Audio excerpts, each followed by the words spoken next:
पास इसकी हाँ जी, मज़ीद जो आपके पास इसकी एग्जांपल्स हैं वो आपके पास ये नज़र आ रही होंगी। आयरन साइनाइड के है, प्लैटिनियम अमोनिया के साथ बन रहा है और मैंगनीज जो है साइनाइड के साथ कर रहा है, ठीक है। तो ये आपके पास बेसिकली आ गई हैं आपके पास मुख्तलिफ एग्जांपल्स इनर डी ऑर्बिटल्स की। इसके अलावा आउटर डी ऑर्बिटल्स की एग्जांपल में देख लेते हैं। आउटर डी ऑर्बिटल्स कौन से होंगे जिसमें आपके पास इनर डी जो है वो एम्प्टी नहीं होगा और इसकी वजह से मजबूरन उसे आउटर डी को अप्रोच करना पड़ेगा।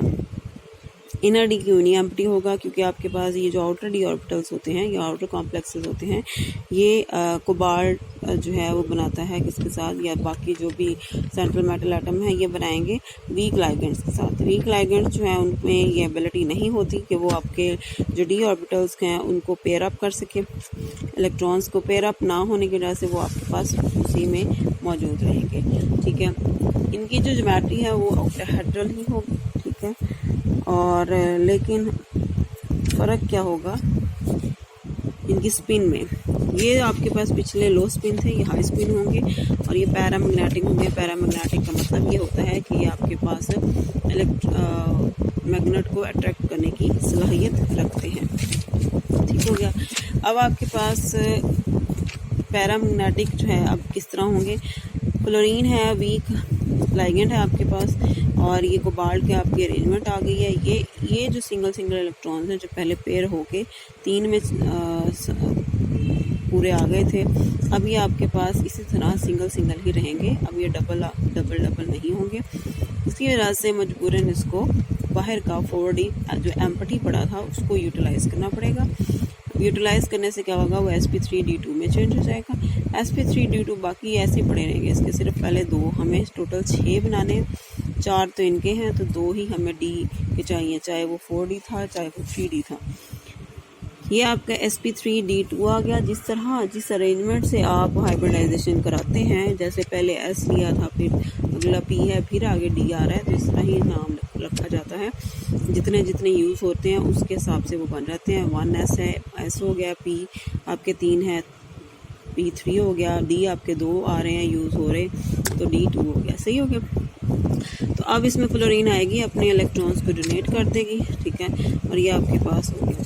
इनको हम हाई स्पिन ऑर्बिटल्स कहते हैं या आउटर डी ऑर्बिटल्स कहते हैं, बिकॉज ये आपके वो होते हैं पैरामैग्नेटिक होते हैं। कोऑर्डिनेशन नंबर 4 है। कोऑर्डिनेशन नंबर 4 में क्या एग्जांपल है? टेट्राहेड्रल ज्योमेट्री बनाते हैं। sp3 हाइब्रिडाइजेशन हो सकती है, ठीक है, क्योंकि 4 ऑर्बिटल्स चाहिए ना टेट्रा के लिए। s1 हो गया, 3p हो गया, ये पूरा हो गया। या sp3 नहीं है अवेलेबल, मतलब तीनों p नहीं है, तो आपके पास dsp2 ऑर्बिटल्स हो सकते हैं। इनकी ज्योमेट्री जो होती है वो टेट्रा की बजाय बस स्क्वायर प्लेन होती है। कोऑर्डिनेशन नंबर 4 का मतलब ये है कि ऑर्बिटल्स 4 ही यूज़ होंगे। क्लियर क्या? अब इसमें होगा क्या कि निकल की एग्जांपल आ रही है। निकल आपके पास जो होता है वो कोऑर्डिनेशन नंबर इसका जो एटॉमिक नंबर है वो 28 है। 28 का मतलब है आउटरमोस्ट शेल में 8 इलेक्ट्रॉन्स हैं, 2 आपके 4s में मौजूद हैं, बाकी 6 आपके 3d में मौजूद हैं, ठीक है। और इनको हम जब स्टार्ट करेंगे इसकी फॉर्मेशन, तो आपके पास निकल जो है 2 पॉजिटिव आयन में एग्जिस्ट कर रहा होता है अक्सर, या वो 0 स्टेट में एग्जिस्ट कर रहा होता है। 0 में कैसे एग्जिस्ट करेगा वो भी देख लेते हैं। 2 पॉजिटिव में जब एग्जिस्ट करेगा तो आपके पास ये 4s के निकाल देंगे इलेक्ट्रॉन, ठीक है, और ये आपके पास खाली हो जाएगा, तो ये 4s और ये 3p जो है मिक्स होके sp3 हाइब्रिडाइजेशन करेंगे और इसमें आके आपके क्लोरीन जो 4 ये हैं ये आके अपनी डोनेशन करेंगे। ये आपका निकल टेट्रा क्लोराइड जो है वो तैयार हो गया, ठीक है। टेट्रा क्लोराइड निकलेट तैयार हो गया। निकल 0 स्टेट में भी हो सकता है। 0 स्टेट में कब होगा? जब आपके पास उसमें न्यूट्रल लाइगेंड आएगा। न्यूट्रल लाइगेंड मतलब कि जो कि आपके पास बिल्कुल इलेक्ट्रॉन्स को डिस्टर्ब नहीं करेगा। जब न्यूट्रल लाइगेंड आएगा तो आपके पास 0 स्टेट होगी। 0 स्टेट का मतलब होता है कि आपके पास ये 4s के इलेक्ट्रॉन्स जो हैं वो वेकेंट नहीं होगा, ठीक है, बल्कि क्या होगा कि ये आपके पास आके 4s के इलेक्ट्रॉन्स जो हैं वो आपके इधर आ जाएंगे 3d में। चेक कर रहे हैं, जैसे क्लोरीन दोबारा रिपीट कर दिए, यहाँ पे CO आना था, ठीक है। यहाँ पे होना क्या था कि ये जो 4 है आपका, जो 4s के इलेक्ट्रॉन हैं दोनों, ये यहाँ से निकल के, ठीक है, ये यहाँ से निकल के एक इसमें आ जाना था, एक इसमें आ जाना था, ठीक है, एक इसमें और ये यहाँ पे डबल हो जाना था, ठीक है, जैसे ये नीचे हो रहा है। तो बाकी पीछे वही एम्प्टी वही हो जाने थे। तो ये 4sp3 हाइब्रिडाइज होके यहाँ पे आपकी ये CO का आ जाना था आपके पास। ये किस स्टेट में होगा, जब आपका निकल जो है वो 0 स्टेट में मौजूद होगा। यहाँ पे जिंक की बात हो रही है। जिंक भी आपके पास Zn2 के होते हैं, लेकिन जिंक का आपके पास जो एटॉमिक नंबर है वो आपके पास जिंक का जो एटॉमिक नंबर है वो आपके पास होता है 20, एक मिनट, यहाँ पे हाँ जी 0 स्टेट की बात हो रही है, ठीक है। अच्छा, जिंक का आपके पास जो है वो एक ऐसा और वो है कंपाउंड है, सॉरी एटम है, मेटल है, जो कि आपके पास जिसमें 4s में जो इलेक्ट्रॉन्स हैं वो रिमूव हो जाते हैं, पीछे 3d में 10-10 पूरे होते हैं, ठीक है।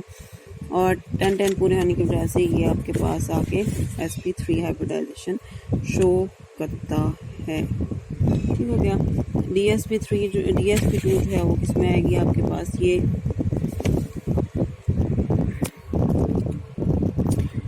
आपके पास dsp2 है। dsp2 में आपके पास क्या हो रहा है कि आपके पास एक एम्प्टी ऑर्बिटल आ रहा है, ठीक है,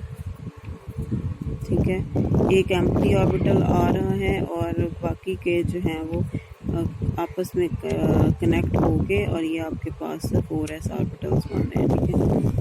ये जो आपके पास पेयरिंग हुई है ये इसका नहीं है, ये 2 ही आएगा इसके साथ, ठीक है। ये पता नहीं क्यों इतनी गलतियाँ की हुई हैं इन्होंने, पर मतलब कि ये निकल 2 पॉजिटिव स्टेट में आ रहा है, 0 स्टेट नहीं है इसकी। यहाँ से हमने 2 इलेक्ट्रॉन्स यहाँ से रिमूव करे हैं इसके, ठीक है, और ये पेयर हो गए थे, ये वाले इलेक्ट्रॉन, ये 2 इलेक्ट्रॉन यहाँ से निकल के रिमूव हो गए 4s में से। और पेयर होने की वजह ये है कि साइनाइड है, साइनाइड से आपके पास स्ट्रॉन्ग लाइगेंड होता है, तो पेयरिंग हो गई, ठीक है।